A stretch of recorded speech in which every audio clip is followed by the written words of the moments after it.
in my eyes, I would think that a lot of Democrats are heading for the door. They came in with all this that they wanted to do, and none of it's getting done, which I think can be a little bit disheartening, but we're really seeing a lot of Republicans kind of head for the door. Right. A lot of them are running for higher offices in their states. I think that they don't necessarily love the institution of Washington. Welcome to Reporter's Notebook, where we talk to the Washington Examiner's top journalists about the stories breaking on their beats. I'm Jim Antle. I'm joined today by congressional reporter Lauren Green. Lauren, there's all this talk of a government shutdown in the air. Lots of talk. What's going on, and sort of what does that even mean if the government shuts down? Are we just anarchy? It's like the purge or something?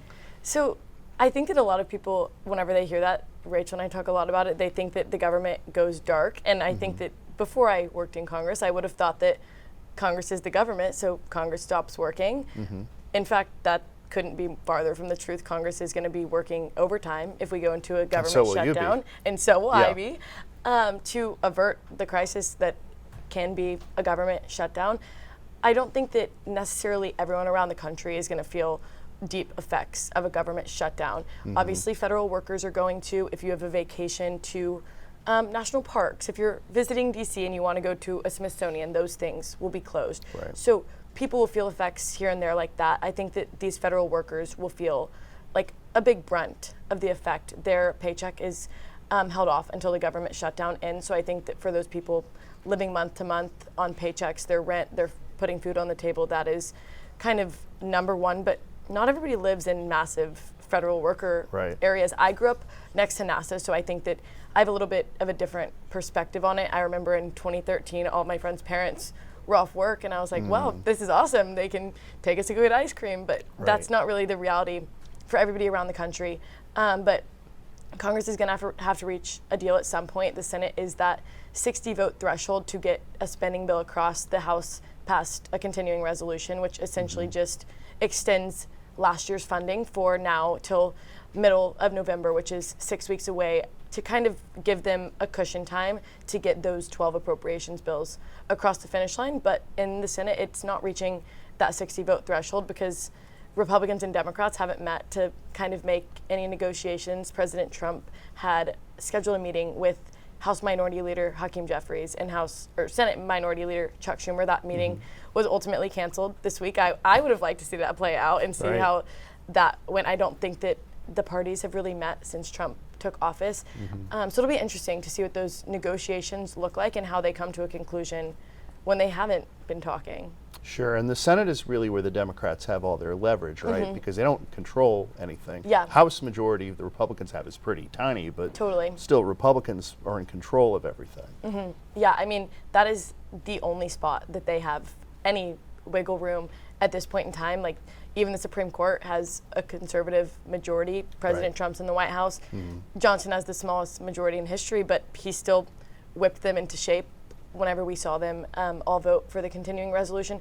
So I think that this is the only way that Democrats have any wiggle room in getting anything they want. And I think that in their eyes, they feel like they've taken loss after loss after loss since President Trump took office. And this is the one spot where, I mean, their party really wants them to fight for them. They feel like they're kind of being abandoned, which they don't have much wiggle room to do anything at the federal level. But this is kind of the one spot where they have an ability to fight, because with reconciliation, it really is simple majority. Rescissions, it's simple majority. This is where Democrats have their leverage. Right. And so there are a lot of members of Congress, you've written a story about this, who are tired of being in Congress. They'd like a government shutdown where Congress doesn't have to be on Capitol Hill at all. What are some of the dynamics that's driving this, and what did you learn? It's really interesting because I think that in my eyes, I would think that a lot of Democrats are heading for the door. They came in with all this that they wanted to do, and none of it's getting done, which I think can be a little bit disheartening. But we're really seeing a lot of Republicans kind of head for the door. A lot of them are running for higher offices in their states. I think that they don't necessarily love the institution of Washington. They're kind of the ones that have really loud voices. We look at Congressman Chip Roy, who's running for Attorney General in Texas, or Ralph Norman, who's running for governor of South Carolina against Congresswoman Nancy Mace. If you look at all three of them, they're really loud members of the House. You see Chip Roy push vocal, we might say. Yes. But yes, loud vocal. is definitely correct. Very vocal members. Chip Roy, he pushes a lot for fiscal conservatism. He's in the Freedom Caucus. I don't think I think he pushes back against like the typical Washington norms a lot. Same with Congressman Ralph Norman, and then you look at Nancy Mace, who has really split from the party on things like the Epstein Files. I think that they just are pretty outspoken on certain things against the party, can somewhat be a thorn in Johnson's side. So it's interesting to see them kind of going back to their state and taking that fight closer to home.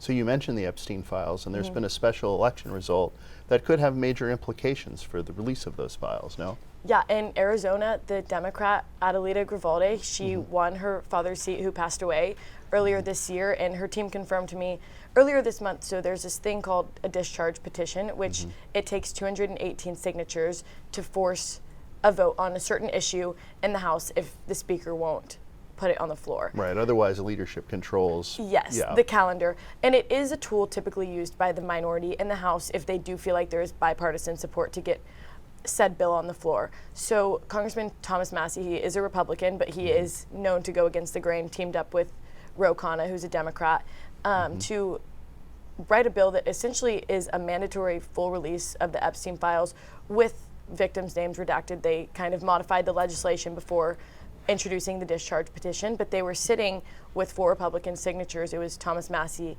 Marjorie Taylor Greene, Nancy Mace, and Lauren Boebert. Those were the only bipartisan support that they had gotten, and they were sitting at a 216 signatures until there was a special election won in Virginia that was a Democrat. He signed on almost instantly after being sworn into Congress, and then Adelita's team told me that as soon as she's sworn in, she will also sign on, so that is that last signature to force Speaker Johnson to put this vote on the floor. And I think that in other instances, Republicans would have been willing to budge. We've seen discharge petitions in this Congress, and we've seen Speaker Johnson make a deal with Anna Paulina Luna earlier this year, but Thomas Massie isn't necessarily the one that's going to make a deal with the Speaker. So I think he is not going to let up on it. No, he's not. And I think that after those 3 other Republicans kind of dug their feet in the ground, I think that it would be a hard issue to kind of back up on. So I think that, it puts Speaker Johnson in a bind with what the White House wants, forcing a vote on that issue. I don't know what's going to happen once it gets to the Senate.